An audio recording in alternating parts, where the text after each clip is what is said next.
What's going on, gamers? Oh, yeah, we got some sales coming in here. Matt Piscatella gave the numbers yesterday and everything. So, Switch 2 was the best seller, and it already hit over 8 million sales. This is after August, by the way. It's at like 8 point something right now.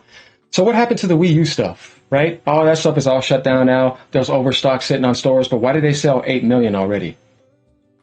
Once you see September, October, November. So they beat PlayStation again worldwide, not only in June and July and in August. 3 months in a row now, Nintendo has won worldwide. But Sony is still doing very well. You know what I mean?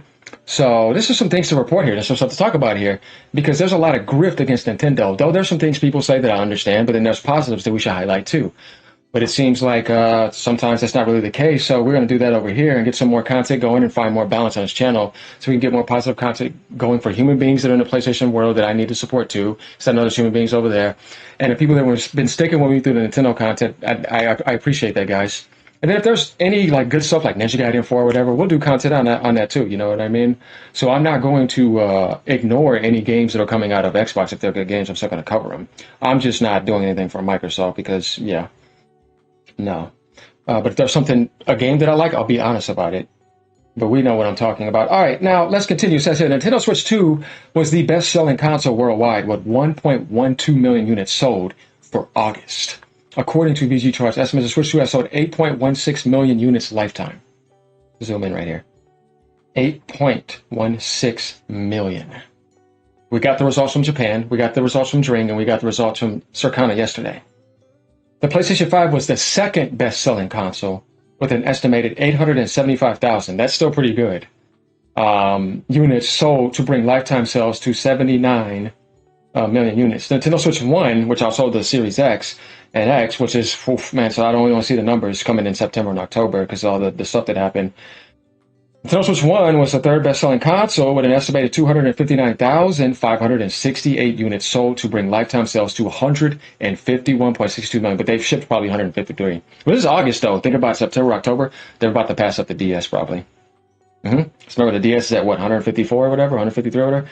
It's going to be the top-selling Nintendo console of all time. So they went farther than they did, which I find people saying consoles are getting weaker. But how is it the case when the Switch 1 is the highest-selling Nintendo console of all time? They didn't get weaker. The only one that truly got weaker was Xbox, massively. And it's out now. And the Switch 1 is outselling it all. That console is almost 9 years old. Terrible.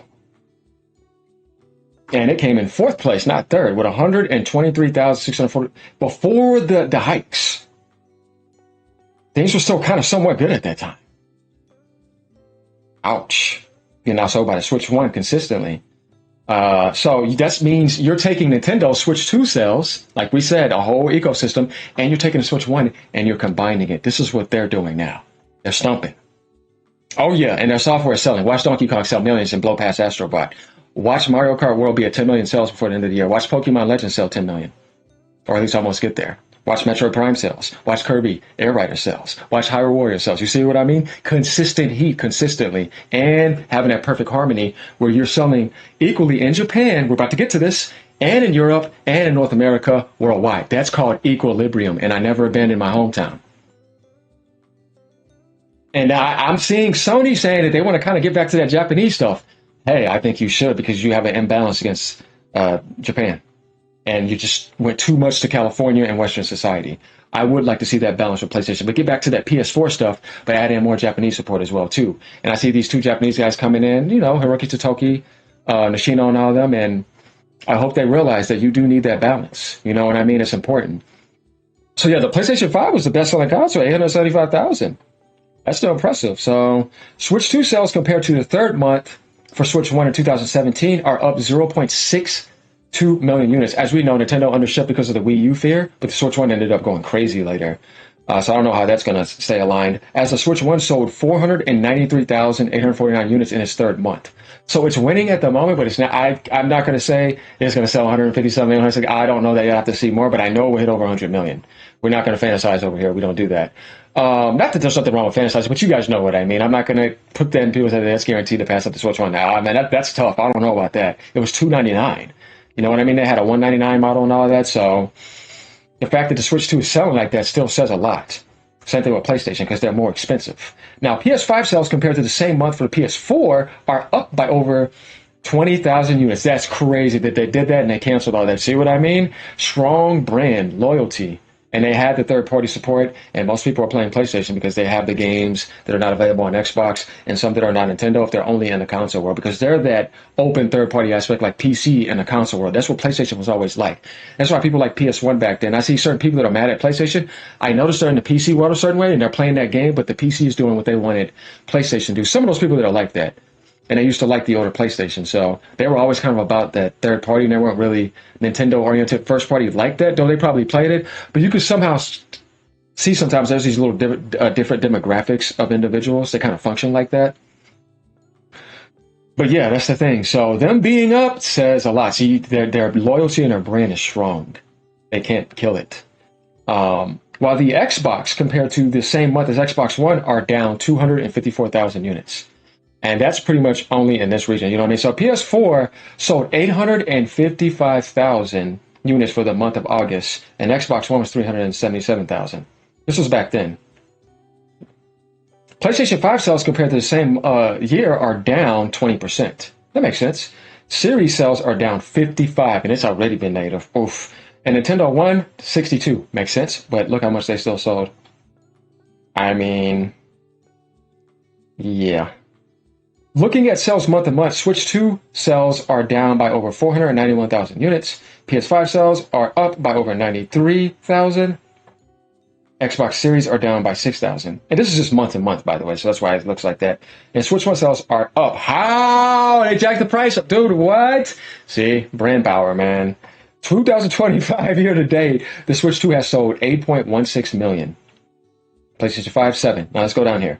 So we see here, right, in America, Switch 2 had the reign. You add that 371 with the value of this. This is what Nintendo's doing right now.